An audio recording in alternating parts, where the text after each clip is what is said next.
लघुचाप जनित लगाण वर्षा पर एबे विशेष भाव में उत्तर ओडिशा रे बन्या परिस्थिति देखागलानी। जदि जलका नदी कथा कहबा, जदि जलका नदी आज विपद संकेत उपरे जल प्रभावित होउची एवं विशेष भाव में जो बस्ता ब्लॉक रही बस्ता ब्लॉक रे प्राय 20 ରୁ 25 टी गाँ एबे जलबंदी हेलेनी। मु पछर चित्र कहबी आम अच्छु सानखुड़ी ग्राम रे रहीछु, सेठकार परिस्थिति आप देखि पारथबे किबळी भाव में जलस्तर धीरे धीरे गाँ मुहां हेइची एवं जो भाव में लोक माने मध्य नाइ नथिला असुविधार सम्मुखीन होउछन्ती। जदि छोट छोट पिला माने समाने मध्य स्कूल पाठ पढ़ा मध्य जाई पारना तो कौन विभिन्न समस्या से घेरी आम सहित प्रतिक्रिया नवा आम सहित मौसी अच्छा मौसी कौन कहे केते पानी आसला केमती बर्तमान अच्छा 3 दिन है पानी माड़िकी बुड़िकी रही हूँ घर बाहरी पाने चुलीर पानी जाल काठ ना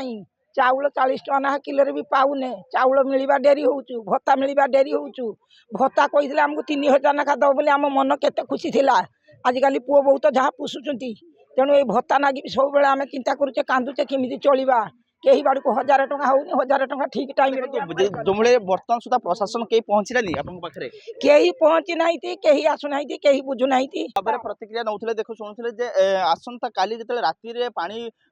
धीरे धीरे वृद्धि पाइथिला एवं नदी उछुली के गाँ मुहा पानी हेइथिला एवं जो विभिन्न गाँ अच्छी गाँ मध्य पानी प्रवेश करिथिला जो आज लोक मैंने नाई ना असुविधार सम्मुखीन होती किए पाठ पढ़ा को जापार ना तो किए किसी जरूरी कार्य जापार ना आम प्रतिक्रिया ना आज मौसी मौसी कौन कहे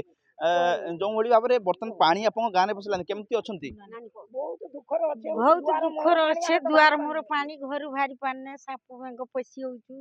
शुवा ना हैरान खाइबा ना हैरान रहा ना हैरान कोटी कोटिका छुआ बिस्कुट खाऊं चूड़ा खाऊं तरफ कहीं पहुंचले बर्तमान सुधा पहुँची ना कई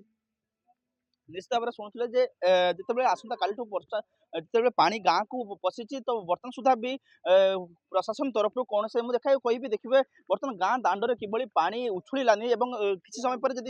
गाँ को पानी पशिबार रही घर घर पानी पशिबार अनुमान करी कहबा मयूरभंज वर्षार परिमाण बर्तमान सुधा भी लगातार वर्षा मयूरभंज हो जो सुलिया पदा रही विभिन्न अंचल जो उपर मुंडे वर्षा होती वर्षा जो ना वर्षा जो नदी जलस्तर धीरे धीरे वृद्धि पाँच आम सहित आज जन मौसी कौन कहे केत पानी बढ़ला बर्तमान समस्या देखुं पानी माने प्रत्येक वर्ष पहुँच पानी गोटे दिन मेघ होला मात्र पानी पहुँच आम 8-10 दिन घर बाहरी पारे गुरु छेली काली गोटे गुरु पड़ी पालन मरीगला घर बाहरी पारे छुआ मैंने पाठ पढ़ी पार कौन किसी समस्यार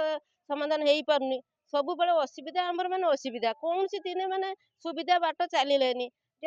5 वर्ष पर नवीन कहला जे आम बहुत सुदृढ़ माने 5 वर्ष कटिगला पुणी फेर एबे आसला नरेंद्र मोदी मोहन माझी कथा देला जे सब कथार आम सुधरिया पानी नागी कि भल मंद प्रतिक्रिया रखुले जे नाहि नथिला असुविधार सम्मुखीन होउछन्ती जेतेबे गाँ को पानी बसे बर्तमान कारण देखंतु किछि जरूरी सामग्री जेतेबे आनिबा को जिबे कोठी ना कोठी गोटे नाहि नथिला असुविधार सम्मुखीन हेबे कारण देखंतु गाँ रो मिनिमम अति कम रे 1 किलोमीटर भितर परिधि भितर पानी समस्त स्थान रे 3 ରୁ 4 फुट उच्चर पानी मध्य जमीची तो कोठी ना कोठी गोटे नाहि नथिला असुविधार सम्मुखीन होउछन्ती जदि एई भली भाबे वर्षा आगु को मध्य बढ़े ताहले निश्चित भाव में ये समस्या आहुरी द्विगुणित हबार अनुमान कराउछि एवं विशेष सेपटे जदि कहबा जे सुवर्णरेखार मध्य जलस्तर वृद्धि पाउछि जदि